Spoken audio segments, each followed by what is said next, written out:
ஆண்டவராய் இயேசு கிறிஸ்துவின் கிருபையிலும் நாமத்திலே உங்கள் யாவருக்கும் அன்பின் நல்வாழ்த்துக்கள் கூறி இன்றைய தியானத்திற்கு உங்களை தயவோடு அழைக்கிறோம். இன்றைய தியான பகுதி பரிசுத்த லூக்கா 19ஆம் அதிகாரம் 29ஆம் வசனம் முதல் 44ஆம் வசனம் முடிய. பரிசுத்த லூக்கா 19:29 முதல் 44. தியான வசனம் 41ஆம் வசனம். பரிசுத்த லூக்கா 19:41. அவர் சமீபமாய் வந்தபோது நகரத்தை பார்த்து அதற்காக கண்ணீர் விட்டு அழுதார். அவர் நகரத்தை பார்த்து அதற்காக கண்ணீர் விட்டு அழுதார். அருமையான கர்த்தருடைய பிள்ளைகளே, இன்று குருத்தோலை ஞாயிறு. குருத்தோலை ஞாயிறை ஆசரிக்கிற அருமையான தெய்வ பிள்ளைகள் அனைவருக்கும் அன்பின் நல்வாழ்த்துக்கள் கூறுகிறேன். இதை போன்ற ஒரு நாளிலே குருத்தோலை ஞாயிறு கொண்டாடப்பட்டது. கொண்டாட்டம் மிக குதூகலமாக இருந்தது. பயங்கரமான ஆயத்தங்கள் செய்யப்பட்டன. வேண்டிய எல்லா ஆயத்தங்களும் நிறைவேற்ற பொழுது ராஜாவை கழுதையின் மேல் அமர்த்தி பவனியாக கொண்டு வருகிறார்கள். பவனி ஆரவாரம் நிறைந்ததாக இருக்கிறது. மக்களுடைய கரங்களிலே குருத்துக்கள். அந்த கழுதை நடந்து செல்கிற பாதையிலே தங்களுடைய வஸ்திரங்களை விரித்தார்கள், இலைதலைகளை பரப்பினார்கள், கீதங்கள் பாடினார்கள். அருமையான கர்த்தருடைய பிள்ளைகளை, ஆரவாரமான ஆர்ப்பரிப்பான ஒரு பவனியாக இருந்தது. அவருடைய சத்தம் விண்ணு கட்டியது. ஆனால் விண்ணு கட்டிய அந்த சத்தம் எதுவாக இருந்தது? இன்றே எங்களை ரட்சியும் என்று சொல்லக்கூடிய ஒரு பாடலாக அவர்கள் பாடினார்கள். எல்லாம் நன்றாகத்தான் இருந்தது. ஆனால் ஆண்டவருடைய மனதிலோ மிகுந்த பாரமுடையவராக அவர் காணப்பட்டார். காணப்பட்டார். எனவே அவர் அந்த பவனியின் நிறைவிலே எருசலேமை பார்த்து அதற்காக கண்ணீர் விட்டு அழுதார். அருமையான கர்த்தருடைய பிள்ளைகளே, களிப்பாய் ஆரம்பித்த இந்த பவனி கண்ணீரிலே முடிவடைகிறது. ஏன் கண்ணீர்? ஏன் ஆண்டவர் கண்ணீர் விட்டார்? மக்கள் ஆரவாரத்தோடு இவ்வளவு அற்புதமாய் ஆச்சரியமாய் அவர்களை அழைத்து செல்கிறார்களே, ஏன் ஆண்டவருடைய மனதில் அந்த துக்கம்? ஏன் அவருடைய கண்களிலே கண்ணீர்? ஆண்டவர் அந்த மக்கள் தன்னை ஆரவாரத்தோடு அழைத்து வந்த மக்களுடைய உள்ளங்களை பார்க்கிறார். அந்த உள்ளத்திலே உண்மை இல்லை, உத்தமம் இல்லை. அவருடைய கரங்களிலே குருத்தோலை இருக்கிறது. அந்த குருத்தோலை தேவனுடைய அன்பை வெளிப்படுத்தக்கூடியதாக இருக்கிறது. ஆம், அந்த குருத்தோலை ஜீவனை கொடுத்து அவருடைய கரத்திலே இருக்கிறது. ஆண்டவராகிய இயேசு கிறிஸ்து ஜீவனை கொடுக்கும்படியாக, அன்பு செலுத்தும்படியாக இங்கே இந்த உலகத்திற்கு வந்தார். இன்று ஆர்ப்பரிக்கின்ற அந்த கூட்டம் அவரை ஏற்றுக்கொள்ளவில்லை. தேவனுடைய அன்பை புறக்கணித்தார்கள். ஆண்டவர் சொல்லுகிறார், பரிசுத்த மத்தேயு எழுதின சுவிசேஷம் 23ஆம் அதிகாரம் 37வது வசனத்தை நாம் பார்க்கின்ற பொழுது, எருசலேமே எருசலேமே, தீர்க்கதரிசிகளை கொலை செய்து உன்னிடத்தில் அனுப்பப்பட்டவர்களை கல்லறிகிறவளே, கோழி தன் குஞ்சுகளை தன் சிறைகளின் கீழே கூட்டி சேர்த்து கொள்ளும் வண்ணமாக நான் எத்தனை தரமோ உன் பிள்ளைகளை கூட்டி சேர்த்து கொள்ள மனதாயிருந்தேன், உங்களுக்கோ மனதில்லை. உன் பிள்ளைகளை கூட்டி சேர்க்க நான் மனதாயிருந்தேன், உங்களுக்கோ மனதில்லை என்பதாக சொல்கிறார். கோழி தன்னுடைய குஞ்சுகளை சேர்த்து அணைக்கிறது போல உங்களை அணைத்து கொள்ள விரும்பினேன். உங்களை நேசிக்கிறபடினாலே என்னுடைய நியாய பிரமாணங்களை நீங்கள் கை கொள்ள வேண்டும் என்பதற்காக அவைகளை கற்றுக் கொடுக்கும்படியாக நான் ஊழியர்களை அனுப்பினேன். எரேமியாவை அனுப்பினேன். எரேமியாவை கிணற்றிலே போட்டீர்கள், சிறையிலே வைத்தீர்கள், அவனை இம்சை செய்தீர்கள். சகரியாவை அனுப்பினேன், நீங்கள் ஆலய பிரகாரத்திலே அவனை கொலை செய்தீர்கள் என்பதாக 2 நாளாகமம் 24ஆம் அதிகாரம் 21ஆம் வசனத்திலே குறிப்பிடுகிறதை இங்கே ஆண்டவர் சொல்கிறார். ஆம், அருமையான கர்த்தருடைய பிள்ளைகளே, ஸ்நானகனாகி யோவானை ஆண்டவர் அனுப்பினார். ஆனால் யோவானை என்ன செய்யவில்லை? அவர்கள் ஏற்றுக்கொள்ளவில்லை. மாறாக சிரச்சேதம் செய்தார்கள். ஆண்டவராகி இயேசு நிறைவாக அவரே வந்தார். அன்பு செலுத்தும்படியாய் வந்தார். அன்பின் மிகுதினாலே வந்தார். ஆனால் அவருடைய ஜனங்கள் அவரை ஏற்றுக்கொள்ளவில்லை. ஆர்ப்பரிக்கிற இந்த கூட்டம் அவரை ஏற்றுக்கொள்ளவில்லை.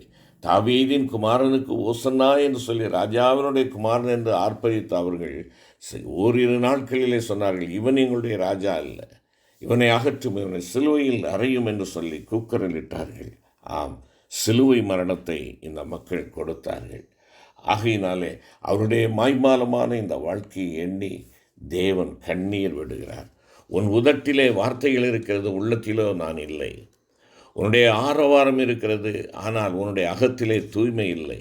என்னை விட்டுவிட்டு எத்தனையோ நேசர்களை நீ சேர்த்து கொண்டாய் என்று ஆண்டவர் வேதனைப்படுகிறார். உபாகமம் 32 முதல் 15 வசனங்களை தேவனை மறந்ததை குறிப்பிடுகிறார். புது தெய்வத்தை உண்டாக்கி அதை பணிந்தார்கள் என்று சொல்லி பார்க்கிறோம். அருமையான கர்த்தருடைய பிள்ளைகளை, நீங்கள் நானும் எப்படிப்பட்ட நிலையில் இருக்கிறோம்? ஏசாயா 1:4 கர்த்தரை விட்டு விட்டார்கள் என்று வேதனையோடு ஆண்டவர் சொல்லுகிறார். ஏசாயா 51:11-12 வசனத்திலே கர்த்தரை சேரவில்லை அவர்கள் என்பதாக பார்க்கிறோம். அது மாத்திரமல்ல, எரேமியாவின் மூலமாக ஆண்டவர் வேதனையோடு சொல்லுகிற காரியத்தை பாருங்கள். 2:32 வசனத்திலே எண்ணி முடியாத நாட்களாய் மறந்தார்கள், எண்ணி முடியாத நாட்களாய் மறந்தார்கள். அருமையான கர்த்தருடைய பிள்ளையே, பண்டிகை, குருத்தோலை பண்டிகை ஆசரிக்கிற தேவசன் ஜனமே, உங்களுடைய கரங்களிலே குருத்து இருக்கிறது, தேவனை நோக்கியதாக இருக்கிறது, மேல் நோக்கியதாக இருக்கிறது. நீங்கள் யாரை நோக்கி கொண்டிருக்கிறீர்கள்? உங்களை நோக்கி வந்த தேவ அன்பை நீங்கள் நோக்குகிறவர்களாக இருக்கிறீர்களா? அந்த அன்பின் மகத்துவத்திற்கு உங்களை கையடித்து கொடுத்தவர்களாக இருக்கிறீர்களா என்பதை நீங்களும் நான் யோசித்து பார்க்க வேண்டும். இரண்டாவதாக நான் பார்க்கின்ற பொழுது, ஆண்டவருடைய அன்பு மாத்திரமல்ல, அவர் கொண்டு வந்த சமாதானம் நிராகரிக்கப்பட்டது. சமாதானத்தை அவர்கள் என்ன செய்தார்கள்? ஏற்றுக்கொள்ள மனதற்றவர்களாக இருந்தார்கள். பரிசுத்த லூக்கா எழுதின சுவிசேஷம் 19வது அதிகாரத்திலே நாம் பார்க்கிறோம். 42வது வசனம், உனக்கு கிடைத்த இந்த நாளிலாகிலும் உன் சமாதானத்துக்கேற்றவைகளை நீ அறிந்திருந்தாயானால் நலமாயிருக்கும். இப்பொழுதோ அவைகள் உன் கண்களுக்கு மறைவாய் இருக்கிறது. இந்த நாளிலாகிலும் உன் சமாதானத்துக்கேற்றவைகளை, இதுவரை நான் எத்தனை உனக்கு சமாதானத்தை கொடுக்கும்படியாக நான் வந்தேன், என்னுடைய ஊழியர்களை அனுப்பினேன், நீ கேட்கவில்லை. இறுதியா நிறைவாக நான் வந்தேன், அதையும் நீ ஏற்றுக்கொள்ளவில்லை. ஏசாயா 9:6 வசனத்திலே பார்க்கிறோம், சமாதான பிரபுவாய் வந்தார், பூமியிலே சமாதானம் என்று தூதர்கள் அறிவிப்பு கொடுத்தார்கள். அது மாத்திரமல்ல, சமாதானமாகிய சுவிசேஷம் விசுவாசத்தினாலே கொடுக்கப்படுகிறது என்பதாக அப்போஸ்தலர் 10:36 நாம் பார்க்கின்றோம். நீதியின் கிரியை சமாதானமாம் என்று சொல்லி ஆண்டவருடைய வார்த்தை சொல்கிறது, ஏசாயா 32:17. ஆனால் இவைகளில் ஒன்றும் உன் வாழ்க்கையிலே காணப்படவில்லையே. நான் சமாதான பிரபுவாய் வந்தேன், நீ என்னை ஏற்றுக்கொள்ளவில்லை. பூமியிலே சமாதானத்தை கொண்டு வரும்படியாகவே நான் வந்தேன், ஆனால் அந்த சமாதானத்தை நீ நிராகரித்தாய். ஆம், சமாதானத்தின் சுவிசேஷம் சொன்ன பொழுது சுவிசேஷகர்களை நீ கட்டி உதைத்து நீ பாடுபடுத்தினாய். அந்த சுவிசேஷத்தை நீ ஏற்றுக்கொள்ளவில்லை. அந்த சுவிசேஷம் சொல்லுகிற, இல்லை என்றால் சமாதானம் சொல்லுகிற நீதியின் கிரியை சமாதானம் என்று சொல்லப்படுகிறது. அந்த நீதியை நீ விட்டுவிட்டாய், சமாதானத்தை நீ விட்டுவிட்டாய். அருமையான கர்த்தருடைய பிள்ளைகளே, எங்கே சமாதானம்? உன் கையிலே குருத்தோலை வைத்துக்கொண்டு நீ பாடுகிறாய். நன்றாகத்தான் இருக்கிறது, ஆரவாரங்கள் நன்றாக இருக்கிறது, ஆர்ப்பாட்டங்கள் நன்றாக இருக்கிறது, தோரணங்கள் நன்றாக இருக்கிறது. கையில் இருக்கிற குருத்தோலை உனக்கு கற்றுக் கொடுக்கவில்லையா?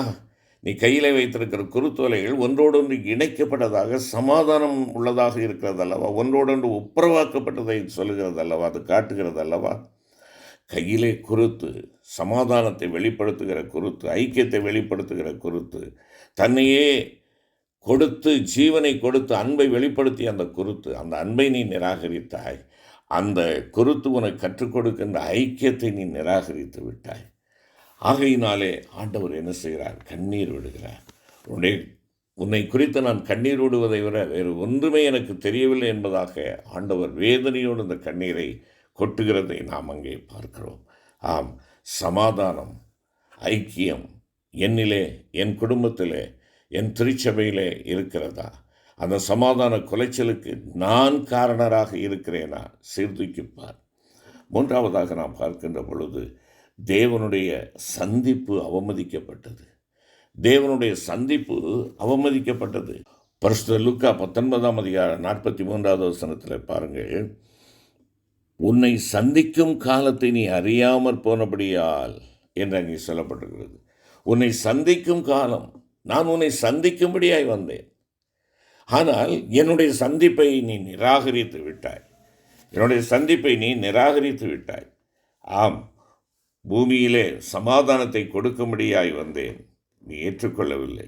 உன்னை சந்திக்கும்படியாக வந்தேன், உன்னத அருணோதயமாக நான் உன்னை சந்திக்கும்படியாக நான் வந்தேன், நீ ஏற்றுக்கொள்ளவில்லை. சந்தித்திருந்தால் நற்கிரியாகிய கனி உன்னுடைய வாழ்க்கையிலே காணப்பட வேண்டுமே. இதைத்தான் 1 பேதுரு 2ஆம் அதிகாரம் 12வது வசனத்திலே நாம் பார்க்கிறோம்.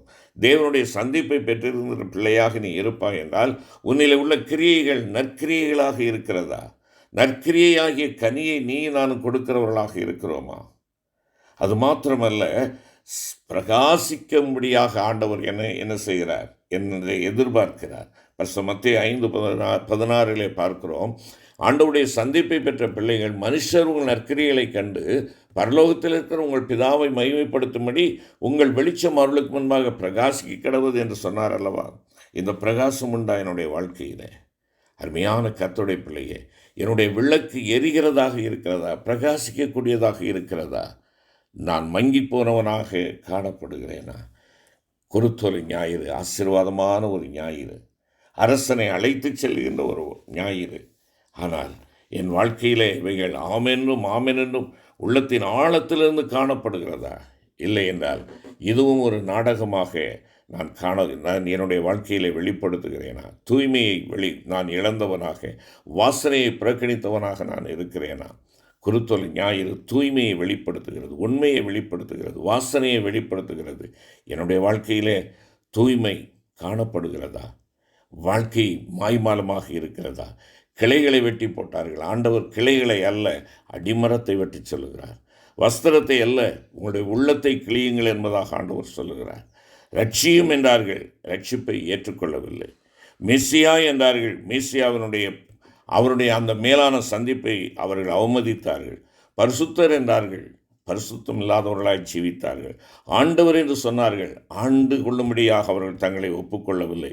தகப்பன் என்று சொன்னார்கள், தகப்பனுக்குரிய மரியாதையும் கனத்தையும் கொடுக்கவில்லை. ராஜா என்று சொன்னார்கள், ராஜாவினுடைய ஆளுகைக்கு தங்களை ஒப்புக் கொடுக்கவில்லை.